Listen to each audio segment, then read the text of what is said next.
Good morning. Good morning म्हणा. Good morning. Good morning. शुभ सकाळ म्हण. शुभ सकाळ. तू म्हण शुभ सकाळ. म्हण अरे म्हण की. हा जाऊ दे. शुभ सकाळ. हा शुभ सकाळ. Good morning. शुभ सकाळ. परत ह्या लॉयला परत चुकून कोणी येऊ आम्ही निघालोय.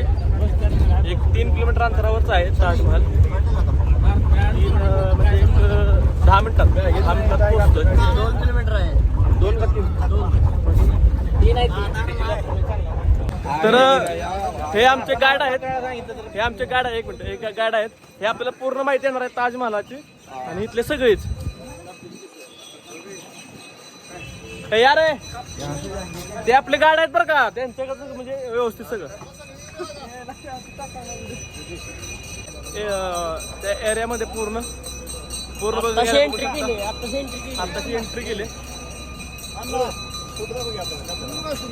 एक गाडी आहे इथं. इथून गाडी डायरेक्ट जायची. ह्या गाडीत आम्ही बसणार आहे. ही गाडी इलेक्ट्रिकल आहे. पुढे शूटिंग काढा लागते रे. माग बसतो का बसतोय गाडीत आम्ही आता. सूर्य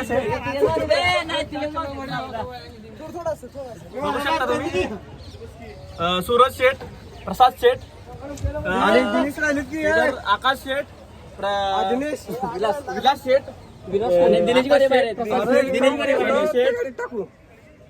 दिनेश भाई. आगे कोण रहेगा? वो ड्राइवर है.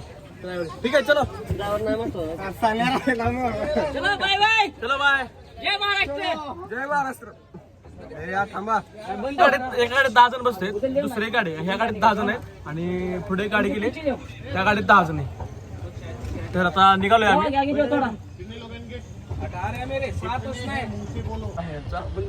फॉरेनर वगैरे सगळेच लोक येतात तिथं. महाराष्ट्रीयन, राजस्थानी, पंजाबी सगळे ऑल वर्ल्ड. निघालोय आम्ही. गाडी हल्ली परत काही मिनिटात आम्ही ताजमहालापर्यंत पोहोचतोय. हे गाणी म्हणला उंट की सवारी आहे. उंट की हे देखो. हे मराठी बोला काय तू ना आपण मराठीत बोलायचं रे. कोहरा पण आहे म्हणा. कोहरा पण बघू घ्या.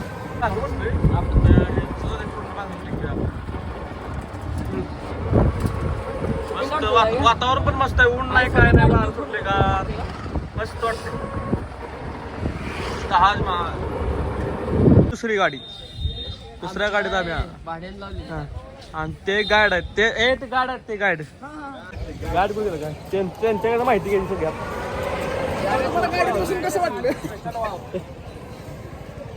चलो चलो. आज तक सुपानी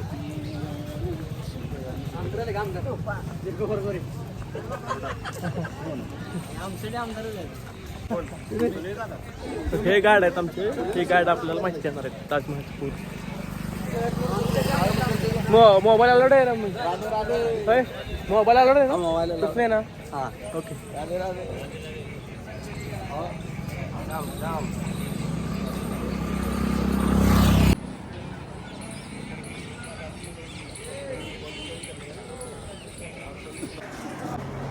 तर आत प्रवेश करतोय. आधार कार्ड, ID प्रूफ काहीतरी लागतं.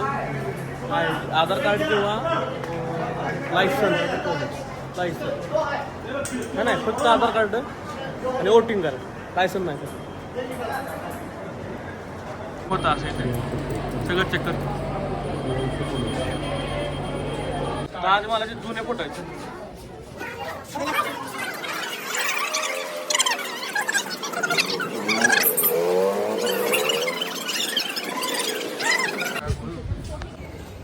हे काय खड़े होकर पूरा एक्सप्लेन करूँगा. ओके ठीक आहे.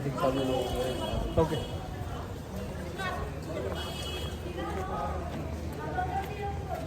एक्झिट गेट आहे.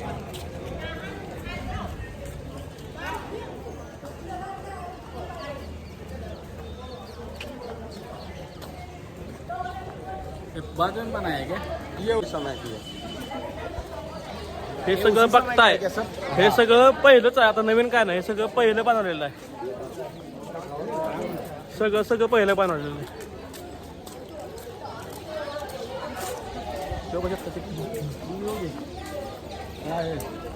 त्रिकोणी कुठं आहे ती बघा एखादी मुमताज मांदा असलं.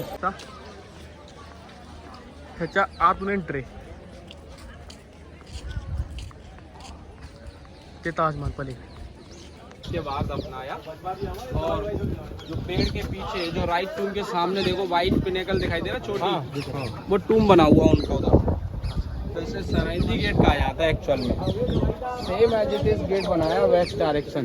ये शाहजहां ने अपनी दूसरी बेगम की याद में बनाया. जब उसकी डेथ हुई तो उसको उस गेट के बाहर दफनाया, जिसे बोलते हैं फतेहपुरी बेगम.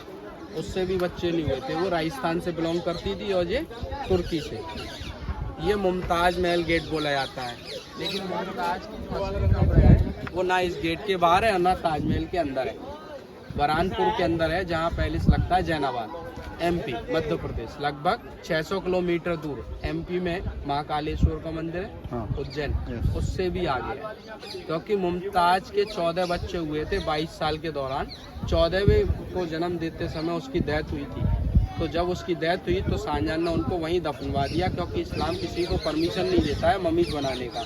ममीज इजिप्ट में बनती थी, और जब किसी को दफना दिया जाए तो उसकी बॉडी को बाहर नहीं निकाला जाएगा. ये ताजमहल का मेन एंट्रेंस गेट है. जो चीज़ आप इस गेट के ऊपर देखोगे same as it is Taj Mahal के ऊपर देखने को मिलेगा. तो काले अक्षर दिखाई दे रहे हैं, ये दिखने में उर्दू नहीं है, अरबिक लैंग्वेज है. सबसे पहली बात, ये मॉर्निंग की फर्स्ट प्रेयर लिखी गई, कुरान की जो आयत लिखी गई है, इसे बोलते हैं सूर्य अल फज्र, जो हेवेंस के बारे में एक्सप्लेन करती है, जैसे कि अपनी आरती होती है ना, उसी तरीके से. दूसरी चीज़ जो है, जो दिखने में काला पेंट लगेगा, लेकिन काला पेंट नहीं है, ये जेट ब्लैक स्टोन है जो वाइट मार्बल के अंदर इनलेट किया गया है. पत्थर के अंदर पत्थर को तराशा.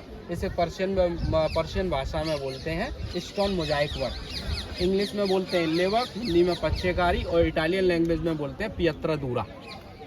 ये एक इस्लामिक बिल्डिंग है जिसके ऊपर इमेजेस प्रमोट नहीं की गई. जब किसी भी बिल्डिंग पे इमेजेस देखते हो तो वो हिंदू आर्किटेक्चर, ये इस्लामिक आर्किटेक्चर को सिम्बलाइज करता है. दूसरा जो है, उस समय 20,000 वर्कर काम करते थे, लेकिन वर्करों में एक अच्छी कम्युनिटी की. वर्कर जब काम करके किसी भी साइट को करते थे तो वर्क के दौरान उसे जगह मिलती, वो अपने कल्चर को प्रमोट कर सकता था.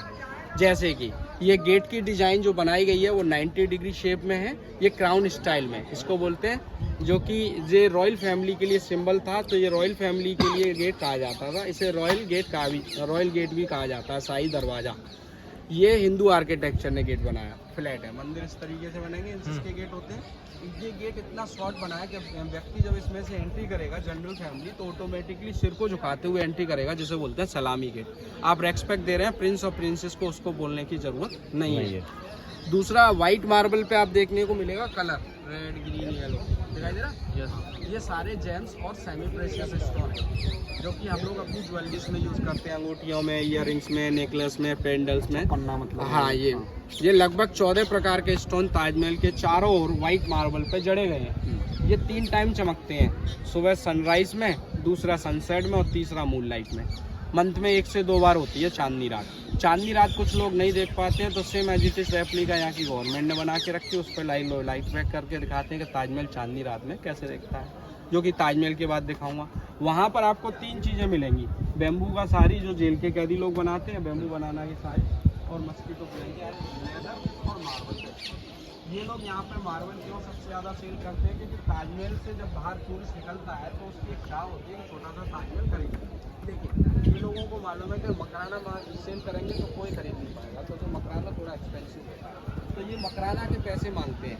लेकिन जो सेल करते हैं वो चौक और सॉफ्ट मार्बल करते हैं, क्योंकि उन्हें मालूम है टूरिस्ट एक बार आता है, बार बार नहीं. ये कंडीशन. ओवर द गेट पे जो डोम देख रहे हैं, ये ताजमहल को एक रिप्रेजेंट करते हैं कि ताजमहल जब चालू हुआ था बनना मुमताज के मरने के बाद, उनकी डेथ 1630 में हुई थी, और ताजमहल चालू हुआ था 1631 उस समय जो 20,000 वर्कर काम करते थे वो वेल एजुकेटेड नहीं थे. जब वर्कर किसी भी साइट को ख़त्म कर सके, 1 साल में कंप्लीट किया, दूसरी साल में, तो ब्यूटीफुल डोम बनाई गई. 11 फ्रंट पे और 11 इसके बिहाइंड में, टोटल 22 शो करते हैं. ताजमहल को कंप्लीट होने में 22 साल लगे. तो जो चीज़ इस गेट के सामने दिखाई दे रही है ना, सेम एज इट इज इसके अपोजिट देखने को मिलेगा, तो इसको बोलते हैं सिमेट्री. दूसरा इस एरिया के अंदर रूम्स हैं जो मेन आर्किटेक्चर एंड सोल्जरों के यूज में ये रूम्स रखे गए थे। लेबर में 3 category, A grade, B grade और सी ग्रेड। ए ग्रेड की लेबर इस एरिया के अंदर रहती थी, बी ग्रेड और सी ग्रेड लेबर इस गेट के बाहर रहती थी, जिसे लेबर कॉलोनी गेट के नाम से भी नवाजा गया। ये पूरा एरिया रेड स्टोन्स का बना हुआ है, इसे बोलते हैं फोरकोर्ट। रेड स्टोन में दो प्रकार के रेड स्टोन होते हैं, एक रेड सैंडस्टोन होता है, एक रेड स्टोन होता है। रेड सैंडस्टोन उस समय फतेहपुर सीकरी से मंगाया गया, और वो सॉरी रेड सैंडस्टोन एमपी से मंगाया गया। तो ये stones by elephants, horses, camel, इनके जरिए मंगाए गए थे। वाइट मार्बल मकराना, जो राजस्थान के पास लगता है जगह, 90 किलोमीटर राजस्थान से उज्जैन रोड पर, वो सॉरी आपके अजमेर शरीफ रोड पर, अजमेर शरीफ रोड पे है आपका, 90 किलोमीटर दूर है यहाँ से, लगभग 350 किलोमीटर दूर, वहाँ माइंस है। असली नाम है इसका संगमरमर, जो कि मेन मौजोलियम के अंदर यूज़ किया गया है। ये मौजोलियम एक मकबरा जो कि किसी का रेजिडेंस नहीं हुआ करता था। ताजमहल बनने से पहले ये जगह थी राजा जय सिंह की, जो जयपुर के राजा थे। शाहजहां ने एक्सचेंज किया था फॉर रेजिडेंसी देकर के, और ये ताजमहल यमुना नदी के किनारे शाहजहां ने बनवाया अपनी तीसरी बेगम मुमताज़ के लिए। मुमताज़ का असली नाम था अर्जुमन बानो, शी बिलोंग टू पर्शिया। शाहजहां का असली नाम था शहजादा शाहबुद्दीन खुर्रम। जब सिंहासन पे बैठे तो उन्हें टाइटल नेम से नवाजा गया Shah Jahan, which means king of the world. Shah means king, Jahan means world. जब पूरा ताजमहल बोला जाता है Mumtaz Mahal, which means beautiful crown palace. Beauty जो है हमेशा दूर से नजर आती है, ना कि पास से। क्लियर? अगर कोई भाई किसी एक दूसरे से मिस होता है तो ये नीम का पेड़ है, एक सिंगल इकलौता यहाँ पे। ये 2 पेड़ी हैं, बाकी का नीम का पेड़ कोई नहीं, यहीं पर आकर मिलना। अगर दूसरे गेट से निकल गए तो घूमते रहना, संध्या तक नहीं मिलोगे। आगरे का मेंटल हॉस्पिटल बहुत बड़ा है, ऑल ओवर वर्ल्ड में फेमस है ना।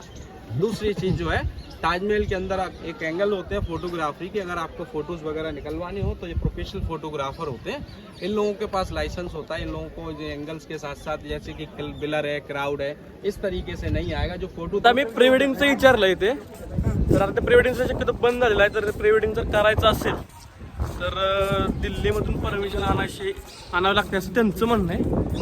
असं आपण करू काय ते। आज चाललोय आम्ही आज बघताय तुम्ही, दिसतंय ताजमहल।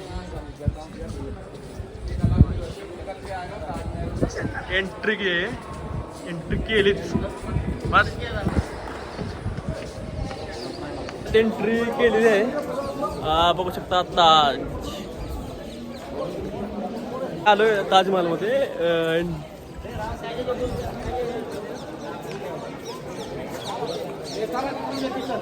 थोडं फोटो सेशन करतो, दुसरा एक व्हिडिओ तयार करतो, जरा फोटो काढतो, जरा मूड आलाय फोटो काढतो।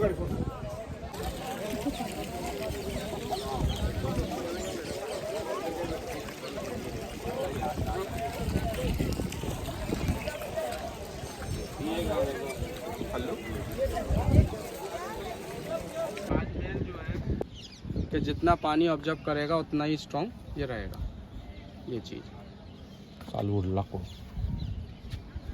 तर इथे जे दिसतंय थोडंसं रेड कलरचे, ते एंट्री नाही, तिथं शिवाजी महाराजांना कैद करून ठेवलं होतं।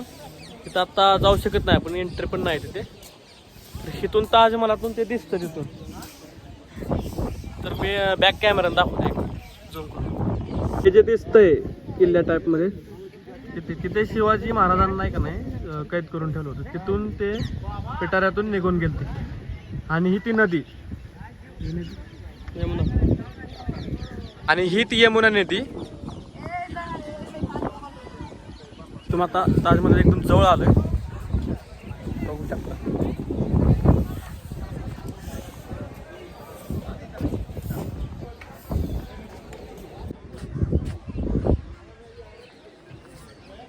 हे मार्बल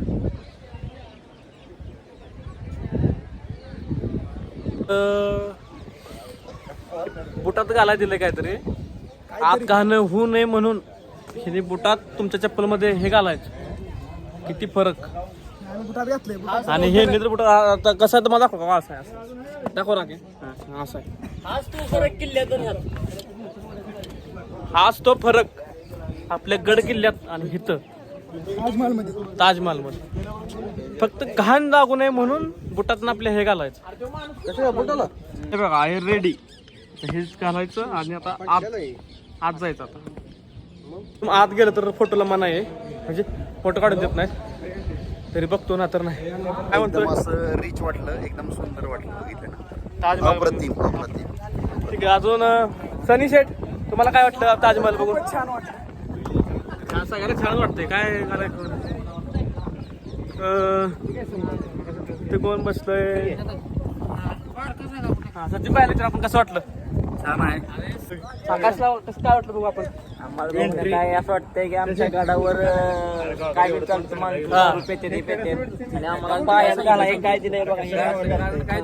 घाणू नये म्हणून. गाणं नाही म्हणून घाणू नये. आमचं किल्ल्यांचं काय कोण सोल्युशन करा हे काय आम्हाला जाऊ ठीक आहे. आमच्या मॅडमचा फोन आला. 1 मिनिट. तर आता बाहेर पडायला लागलो आम्ही. मस्त आता ताजमहल जेवढं फिरेल तेवढं कमीच आहे आणि फोटो काढेल तेवढं तर कमीच आहे आणि प्री वेडिंग करेल तेवढं कमीच आहे.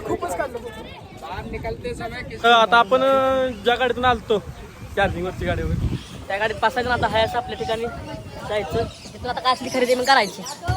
तर अशी गाडी आहे. हे बघू शकता असले बसते पट पट पट पट पट. चला आपली गाडी आपण बसतो. बसवड बंदाले बसवड बसवड. चला आलो दावडे बस चला बेटा सर जायला बसलोय हाय असं बघू शकता. इथे एक गाडी आणि ही एक गाडी.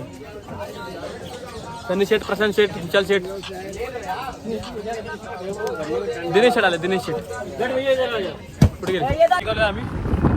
प्रत्येक जण त्याच्या मामामध्ये बिझी आहे. कोणी फोटो काढलेत, कोणी व्हिडिओ काढले, कोणी टाकते, कोणी रील्स टाकते. कारण की आज तसं आहेच व्हिडिओ करण्यासारखं फोटो काढण्यासारखं. तर एक वेळ त्या आणि आपले गड किल्ले आणि हा ताजमहल खूप आहे. जमीन आसमान फरक आहे. खूप फरक आहे. आपण आपले गड किल्ले कसे जपले पाहिजेत, कसं स्वच्छता राखली पाहिजे, कसं ते हे केलं पाहिजे आता आपल्या हातात आहे. कारण ताजमहलात साधं आत एक साधं आम्हाला हे पण गावलं नाही. म्हणजे थोडासा कचरा म्हणा, थोडंसं झाडाचा पाला म्हणा, काहीच नाही. एवढी स्वच्छता ह्याच्या यानं मग आपण यांची शिकवण घेतली पाहिजे आणि आपले गड किल्ले राखले पाहिजेत. चलो जय महाराष्ट्र. आता आम्ही इथून निघणार आहे दिल्लीला. दिल्ली किंवा दिल्ली कॅन्सल होऊ शकते. आम्ही जाऊ शकतो डायरेक्ट वृंदावन, मथुरा जाणार आहे आम्ही. तर मथुऱ्यात दुसरा व्हिडिओ करतो. तोपर्यंत जय महाराष्ट्र. हर हर महादेव.